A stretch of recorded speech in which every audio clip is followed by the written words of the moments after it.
ગામમાં ઘનશ્યામ ઝાલા મકવાણા ઉર્ફે ઘનશ્યામ ભુવા છેલ્લા 10 વર્ષથી લોકોના દુર્દગ મટાડવા, સંતાન પ્રાપ્તિ કરવી, કેન્સરના રોગ મટાડવા, આવા જુદા જુદા 25 પ્રકારના દાવા કરી અને લોકોને બ્રહ્મા નાખીને ભરમાવતો હતો અને શારીરિક, માનસિક, આર્થિક લૂંટ કરતો હતો.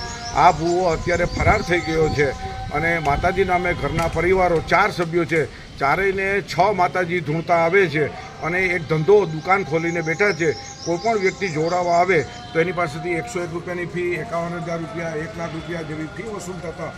આજે વિજ્ઞાન જાથા પાસે સત્ય હકીકતની અને ફરિયાદી અને માહિતી આપનાર આગળ આવતા અને પોલીસને સાથે રાખીને ઘરે મુલાકાત કરી.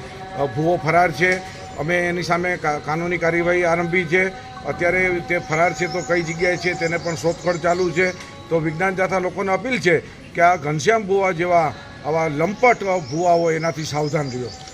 લોકોને બરબાદ એનો માત્ર ધંધો છે, કોઈપણ વસ્તુ પ્રવૃત્તિ રોજગારી કરતા નથી, માત્ર ને માત્ર લોકોની સાથે છેતરપિંડી કરે છે. કઈ પ્રકારની ફરિયાદ મળી હતી ને